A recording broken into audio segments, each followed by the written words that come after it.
What is up, Packers fans, and welcome back to the Daily Draft, brought to you by Brewski Light Lager from our friends at Badger State Brewing.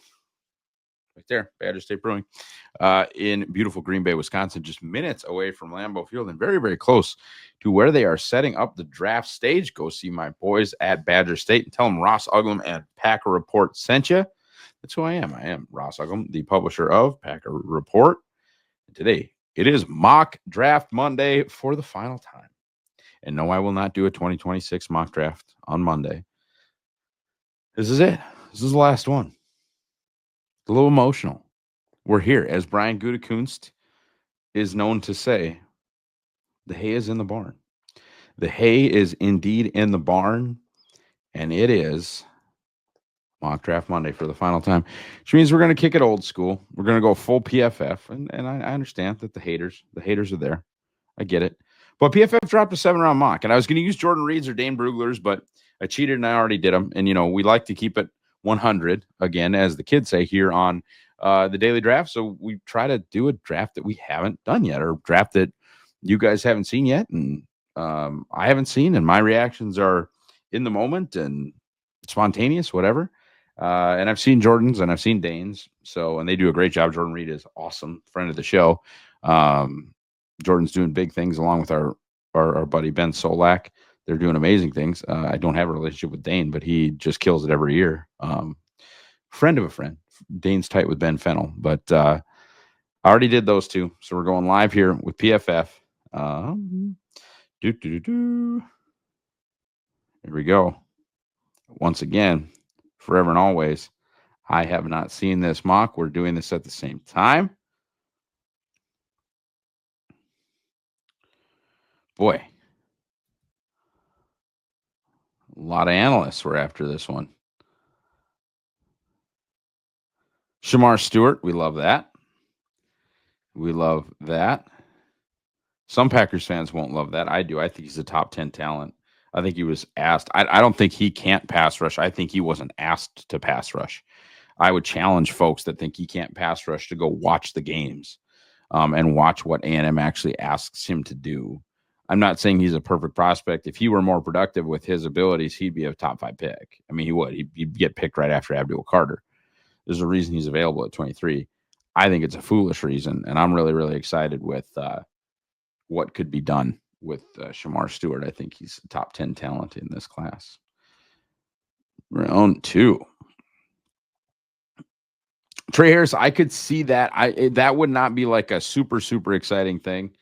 But I really like him. He's what they like. And that would be the kind of not air out of the balloon. I think that's unfair to him. But that would just be like, oh yeah, that's a Packers pick. I mean, he's as Packers get. I'm gonna cheat a little bit here. By the way, guys, buy the draft guide. This is where I'm getting this from. I'm gonna check on Trey Harris by the guide. So Trey Harris, we're just missing 3-cone. He literally would be a tier 1. We just don't know the 3-cone. That's it. So he's a perfect Packer. If we had 100% data, he hits every benchmark that we know about. Generally, where they like their RAS score, he hits. He is young enough. He is tall enough, heavy enough, fast enough, broad jumps enough, and productive enough. He hits everything. Trey Harris is a super Packer-y Packer. Round 3. As we scroll, did I overshoot? Yeah, I mean, I think they could take Marcus Bow. I'm not sure how that's pronounced. He'd be a guard for them. He just would. I think we even have him as a guard in the Packers guide. He's 6'4",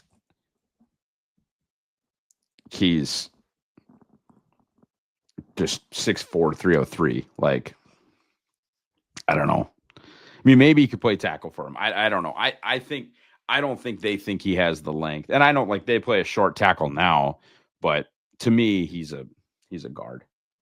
He's not huge. He's just, to me, he's a guard. Round 4. We'll go through round 5. Barrett Carter. Yeah, I mean, I see it. He's athletic. He can run. He can chase. I think he kind of does the same thing as Edgerrin Cooper, but as a 4th-round pick, he can back up Edgerrin Cooper, right? They don't really have a second super athletic linebacker other than Quay, but they don't use Quay that way. They use Quay as a Mike. So as far as like a super athletic chasing, impactful like special teamer / linebacker, McDuffie's kind of a starter now. Plus, he's not that athletic. Welch, kind of same thing. Carter maybe fills a role as Edgerrin Cooper's backup because, like I said, we're talking about round 4 now. We're not necessarily talking about starters anymore. And then in round 5, Castro. God, that'd be awesome. I love him. Not the kind of athlete they like, but just football player as hell, man. I think he'd play slot corner for you. Maybe back up your safeties. Probably not going to be a great special teamer just because usually your top special teamers are really, really good athletes, and he's just not. But man, he's football player as hell.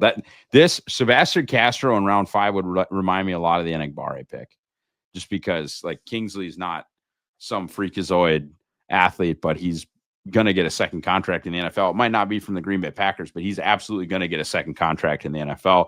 He's been a fine edge 3, and I know people don't really understand, and I'm not trying to like condescend, but people don't really understand that like if you get a functional edge 3, like a rotational pass rusher in round 5, if you get anything more than a special teams contributor in round 5, you have greatly exceeded what normally happens for most guys. So Castro in round 5 would be like, oh, he fell because he's not super athletic, but he's a really good football player.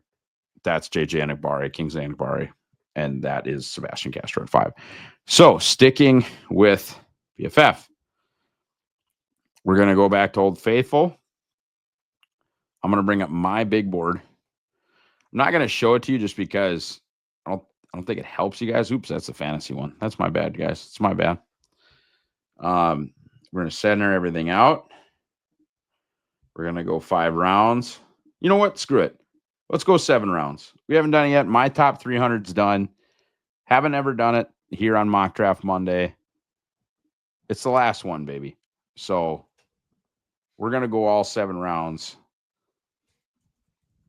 Again, haven't done it. I can't find my big board. That's hilarious. I know what's on here. I've shared it with a bunch of people. Here we go. Final 2025 big board. This is great video. Not so bad on the podcast side, I hope. But just so you guys know, my big board's up. I've got it. We're good. We're good. All right. Entering the draft for the Green Bay Packers. Starting the draft. I will trade.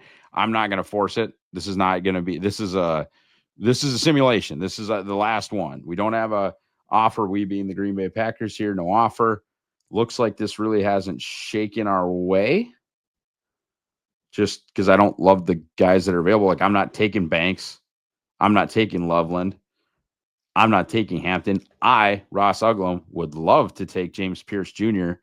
I don't think they're interested at all. Ross Uglem, would love to take NDSU's Gray Zabel. I'm not taking an interior offensive lineman at 23. I don't think that makes a ton of sense. I'm taking Shamar Stewart. Easily. I'm taking Shamar Stewart over James Pierce Jr. I'm taking Shamar Stewart. That was easy. Sorry, guys. I think Trevor hates him. Trevor's really off the traitsy guys, which, whatever. But that's another for a different day. GTT is available. That's too bad. We're definitely checking wide receiver. Definitely checking corner here. None of those here. Jalen Royals might be the guy. Shout out to Trevor. Really all about that Jalen Royals. Let's see what we've got on the corner front to make me not take Royals. And like my top corners, Morrison. Looks like Benjamin Morrison's gone. He is. Revel, excuse me. Revel's gone. Amos is gone. And then I have Thomas. The problem is I have Thomas so much further down than I have Royals. I mean, like half a round.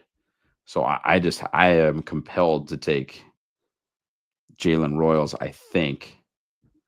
I'm going to just check to see if Alex there. He's not. And neither is Jaden Higgins. The pick is Jalen Royals. So the second pick is Jalen Royals. Sorry if it feels like this is going slow. I bet you Savainea is my next guy, which I wouldn't hate in round 3 here. I wouldn't hate it. Higgins, Scorton, I bet they're gone. Ursery, I guarantee, is gone. TJ Sanders, you're gone. You got to be gone. Yeah, you're gone. Darius Alexander, you're gone. Royals, Matthew Gold, Eamon Warwick gone. Swessens are gone. Donovan Jackson gone. Yeah, it's just not close. I mean, this guy is a round 2 for me as a guard. I think he's going to be an awesome guard. Savainea, done. Pick 87. Now I'm probably going corner in round 4 and 5. I'm not going to force it, but it's definitely on the menu. Let's see if there's any corners left that I really like. I really like Zy Alexander. Going to take him here in round 4. Not the type of athlete that they love, though he has the density, but we're kind of at the bargain bin right now.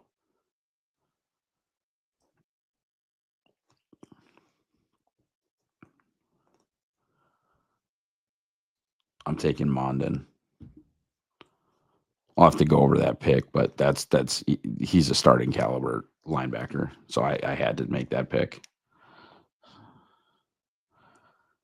See if I can get. I think Caleb Rogers is going to be a Packer, but I'm not going to probably take another offensive lineman. Biggers. Absolutely, Zeke Biggers. We're going to throw another dart at the corner room here just because we need the bodies. Then another dart probably on the offense. Okay, we'll take Caleb Rogers. Yeah, that's easy. Now I'm just going to take my favorite corner. I promise I'll stop just rambling. Yeah, and it's Tommy Hill. It's Tommy Hill for me at that point. I really like the way this shook out. I didn't address probably defensive line and corner the way I wanted to, but I'm really high on my first 3 guys, and I think Mondin, even though they hate that pick, is a steal. So for the audio listeners, Shamar Stewart in round 1, Jalen Royals in round 2, Jonah Savainea, a tackle from Arizona, Jordan Morgan's teammate. He's going to kick inside and play guard for Green Bay. Zy Alexander in round 4 and Tommy Hill in round 7 to enter into the corner room. Smile Munden Jr. In round 5, I think eventually potentially to take over a starting spot either from Quay, although Goody just said he was going to extend Quay, or 5th-year option Quay, or I think he could potentially just take over for McDuffie, who I think is only back on a 1-year deal. Zeke Biggers in the TJ Slayton spot, literally like a round later, but he's going to start for them at 1 Tech at some point. I feel that strongly, and that's just an incredible value. And then Caleb Rogers is right there, man, for the type of guy they take. I think this one turned out really, really good. I enjoyed this. Guys, I enjoyed this draft season so much. It was big for me. I started a business in Fargo, so I didn't have quite the time to kind of spend with you all, but we got it all done. Well, the daily draft was daily. A couple of misses here and there, but we always made up for it with bonus episodes. I want to thank Andy. I want to thank each and every one of you guys for watching. We're going to continue to have awesome draft content. Jacob Morley and I are going to be together, so we'll be able to create a lot of really cool content. He's going to come up. We're going to enjoy the draft. Any of you and all of you that are heading to Green Bay, say what's up to our friends at Badger State, but just like have a great time and be safe. And as Jacob would say, be excellent to each other. But this is it. The hay's in the barn. The daily draft is done. There will be more daily drafts, but they've already been recorded. This is my last one until the big preview show. That one's going to be fun. And then it's all reactions, and we get our presents. We've been looking and looking, and our Draftmas presents are almost here. And I just couldn't be any more excited. For the last time, drink brewski, buy the draft guide, go Pack Go.